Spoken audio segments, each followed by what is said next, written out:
ব্যাপক বিদ্যুৎ বিভ্রাটের কারণে সোমবার থেকে ধুঁকছে ইউরোপের দুই দেশ স্পেন ও পর্তুগাল। দুই দেশে বিমান চলাচল বন্ধ হয়ে যায়, থেমে গেছে গণপরিবহন। হাসপাতালগুলোতে জরুরি নয় এমন অপারেশন স্থগিত করতে বাধ্য হয়েছে কর্তৃপক্ষ। পরিস্থিতি কিছুটা উন্নতি হতে শুরু করলেও এখনো স্বাভাবিক হয়নি। চ্যাম্পিয়ন্স লিগের সেমিফাইনালের প্রথম লেগে বুধবার মধ্যরাতে ন্যু ক্যাম্পে মুখোমুখি হতে যাচ্ছে বার্সেলোনা ও ইন্টার মিলান। ম্যাচ শুরু হবে বাংলাদেশ সময় রাত 1টায়। তবে স্পেনে ব্যাপক বিদ্যুৎ বিভ্রাটের কারণে ম্যাচটি আয়োজন নিয়ে জেগেছে শঙ্কা। বিদ্যুৎ বিভ্রাটের কারণে দুই দেশ থেকেই উড়োজাহাজের বিভিন্ন ফ্লাইট দেরি করে ছেড়েছে। এদিকে চ্যাম্পিয়ন্স লিগের ম্যাচ খেলতে মঙ্গলবার বিকেলে ইন্টার মিলানের বার্সেলোনায় যাওয়ার কথা। ইটালিয়ান ক্লাবটি সেই পরিকল্পনা অনুযায়ী এগোবে কিনা তা এখনো নিশ্চিত নয়। স্পেনের রাজধানী মাদ্রিদে শত শত মানুষ এখনো ভোগান্তির মধ্যে আছেন। হোটেলগুলোতে থাকা অতিথিরাও বেশ ঝামেলায় পড়েছেন। মোট কথা, স্বাভাবিক জীবনযাত্রা নেই এখন স্পেনের অনেক জায়গায়।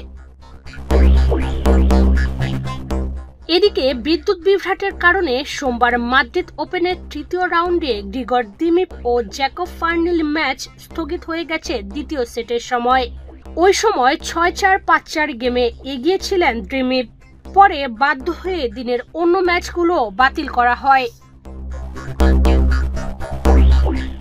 এই অবস্থায় বার্সেলোনার অলিম্পিক স্টেডিয়ামে রাতে চ্যাম্পিয়ন্স লিগ কতটা স্বাভাবিকভাবে আয়োজন সম্ভব তা নিয়ে শঙ্কা আছে।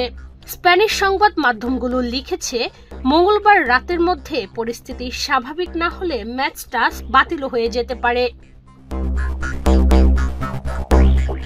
আশার কথা হচ্ছে স্পেনে সোমবার রাত থেকে বার্সেলোনা ও রাজধানী মাদ্রিদের কিছু অংশে বিদ্যুৎ ফিরতে শুরু করেছে। স্পেনের জাতীয় গ্রিড অপারেটর জানিয়েছে, সোমবার গভীর রাত পর্যন্ত প্রায় 61% বিদ্যুৎ পুনরুদ্ধার করা হয়েছে। এদিকে স্প্যানিশ সংবাদ মাধ্যমগুলো জানিয়েছে, বিদ্যুৎ বিভ্রাটের ফলে বিমান যোগাযোগ প্রভাবিত হওয়ায় বার্সেলোনা ও ইন্টারের ম্যাচ স্থগিত হওয়ার সম্ভাবনা আছে। মঙ্গলবার বিকেলে ইন্টার মিলানের স্পেনে যাওয়ার কথা আছে। বর্তমান পরিস্থিতির কারণে ইতালির দলটির ভ্রমণ পরিকল্পনা ব্যাহত হবে কিনা তা এখনো স্পষ্ট নয়। এদিকে সোমবার থেকে ব্যাপক বিদ্যুৎ বিভ্রাটে স্পেন ও পর্তুগালের জনজীবন স্থবির হয়ে পড়েছে। অচল হয়েছে গণপরিবহন, সৃষ্টি হয়েছে বিশাল যানজট, বিলম্বিত হয়েছে ফ্লাইটও। হাসপাতাল, ট্রেন ও অন্যান্য পরিষেবাও বাধাগ্রস্ত হয়েছে। ধারণা করা হচ্ছে বিদ্যুৎ গ্রিড স্বাভাবিক করতে বেশ কিছুটা সময় লাগতে পারে।